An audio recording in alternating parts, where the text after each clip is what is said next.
Bon appetit, and welcome to Misfortune Cookie, your travel and dining guide in pandemic crisis. As the economy began to reopen, some of the first conveniences to reemerge were the restaurants of Northern Virginia and the nation's capital, in a region where everyone delights in brunch and foodies are all around. Capitalizing on the love for dining out, Justin Wilson, the mayor of Alexandria, even distinguished himself for leadership by moonlighting as a food takeout critic on Twitter during a pandemic. But now, with waves of infections and fears about school reopenings in the fall, many are growing concerned that Virginia is moving too fast.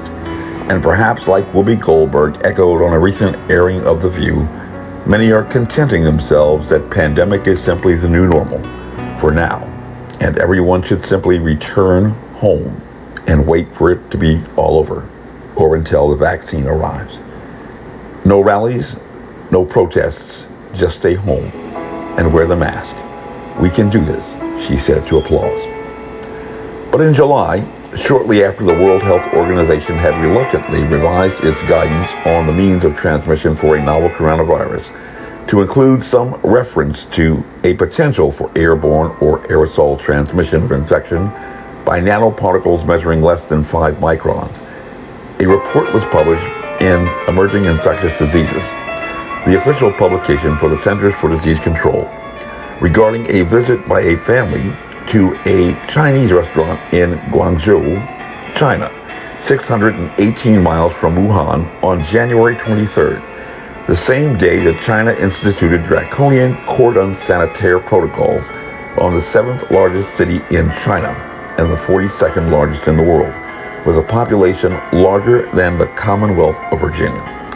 And that story provided the central narrative for a report filed by 239 scientists, unprecedentedly, to the World Health Organization to request them and the World Health community to reconsider the infection guidance for a novel coronavirus, because the primary means of infection did not appear to them to be through exhalation events, such as asymptomatic signs of infection through coughing and sneezing events, but rather by aerosol transmission of nanoparticles being inhaled into the respiratory tract by unsuspecting persons.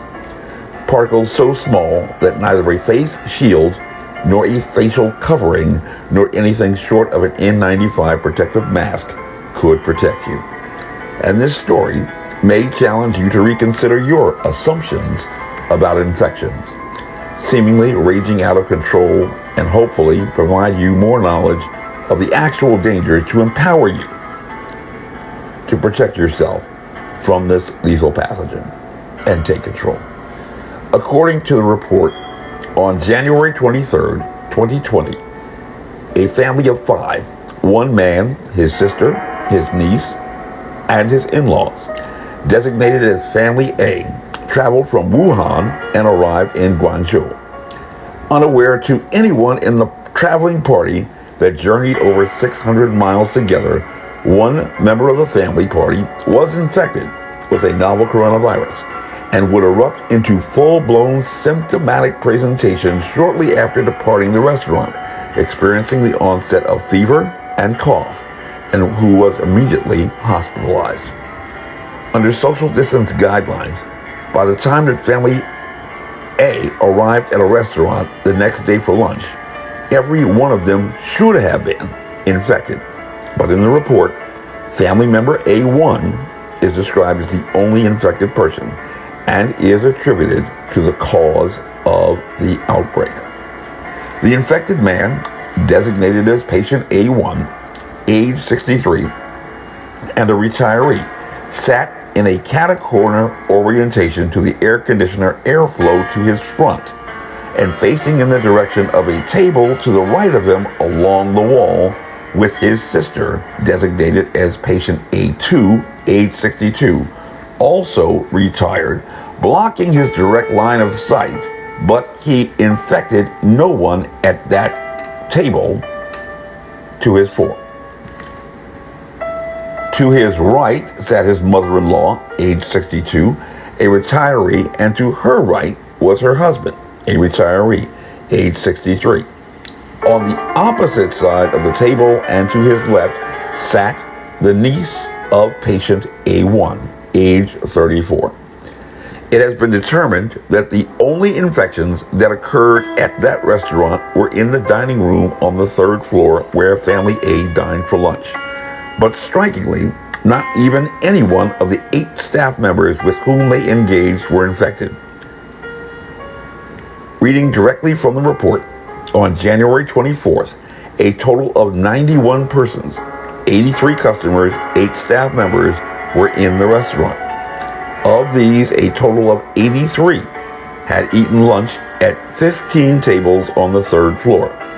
Among the 83 customers, 10 became ill with COVID-19. The other 73 were identified as close contacts and quarantined for 14 days. During that period, no symptoms developed, and throat swab samples from the contacts and 6 smear samples from the air conditioner were negative for severe acute respiratory syndrome coronavirus 2 by reverse transcription PCR.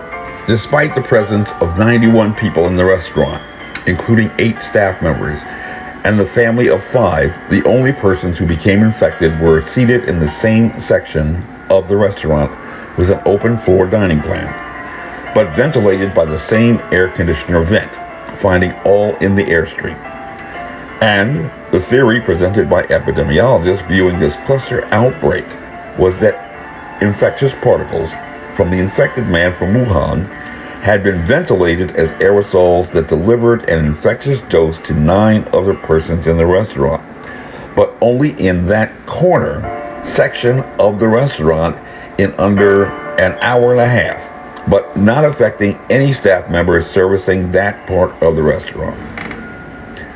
Just as peculiar in this restaurant outbreak is the fact that family members who had traveled 600 miles with family member A1 were only placed in isolation because of their symptoms and were the least severe infection cases related to that outbreak event.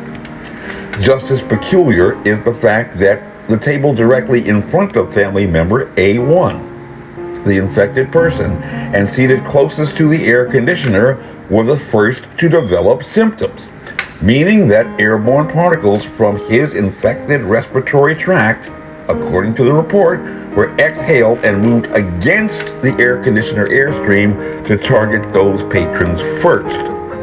Similarly, the 3 patrons seated at the table behind him were afflicted with the most severe cases and were transferred during the course of their treatment to alternate hospitals for advanced care, on the theory that particles coming out of his mouth or nose were projected to his rear and infecting them with the most severe cases.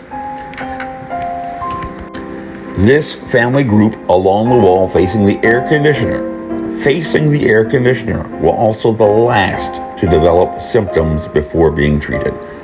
However, more concerning is the fact that in this cluster outbreak, despite the presence of some underlying health conditions involving hypertension and hyperlipidemia for 2 of the older patrons, including family member A1, age appeared to play no factor at all, with victims ranging from age 20 to 82 for a median age of 53.5. Key observations of intelligence interest from this case study include: 1. Unlike any other virologic phenomenon, a patient exhibiting full-blown symptomatic presentation of infection possesses a viral load that is 60 times higher than any other period, according to a report to be published in October by Emerging Infectious Diseases, which means that family member A1 was the most infectious person present in the restaurant, but who failed to infect anyone before or during a journey over 600 miles long. Yet Congressman Don Beyer, a resident of Alexandria and age 70, well within the highly vulnerable age cohort, entertained an infected person in his home in March who failed to infect him or any other person at the social gathering. 2. National and World Health authorities have found no evidence of a novel coronavirus ever being transmitted by fomites or surface contamination. And the World Health Organization has specifically found that viral load shedding on surfaces, even aboard the cruise ship Princess Diamond, where viable specimens were recovered 11 days out, are insufficient in viral load to deliver an infectious dose. Nor was any person at the restaurant infected by surface contamination. 3. The World Health Organization has only performed studies in hospital settings where no ventilation events occurred, like air conditioning, that might affect the presence of airborne particles, and in no instance have they ever recovered a viable airborne particle in the air. Non-viable, yes, but not a viable particle in the air. But they suggest that viable aerosols from a novel coronavirus may persist, based on some studies, for only 3 to 16 hours. While measles, the most infectious disease known to man, only persists in the air for up to 2 hours in viable form. Nor was any person at the restaurant infected by residual virus particles after the departure or before the arrival of the 3 family groups. 4. The development of symptoms by every infected person except family member A1 chronologically followed their position in relation to the air conditioner outflow vents and not the infected person. And researchers focusing on family member A1 as the source of the outbreak performed only 3 swab checks on the outlet vents for the air conditioner and only 3 swab checks on the inflow vents to the air conditioner, but not inside the air conditioner, from where the pattern of symptom development suggests was the source of the delivery of sufficient infectious dose concentrated in only one portion of an open seating dining area plan in a restaurant. This has implications for businesses, this has implications for churches, this has implications for many indoor activities, but also for outdoor activities, because it suggests that a novel coronavirus would not be able to deliver an infectious dose being dispersed in the open air, inside and outside.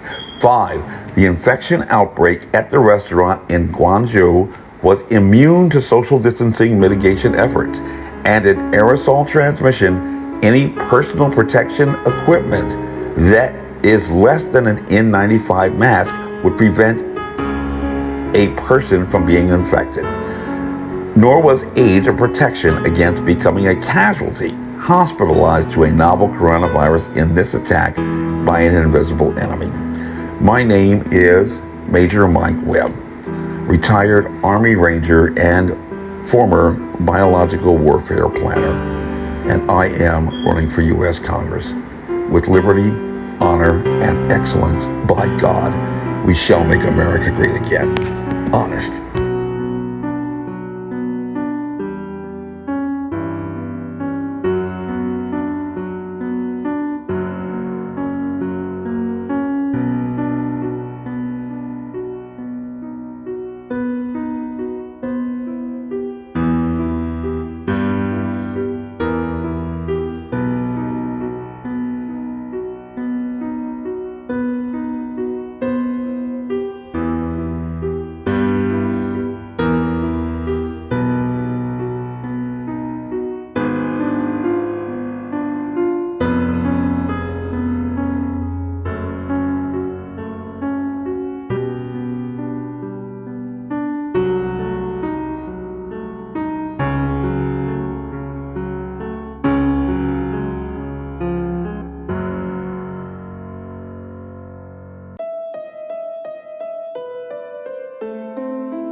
This advertisement was authorized by Mike Webb.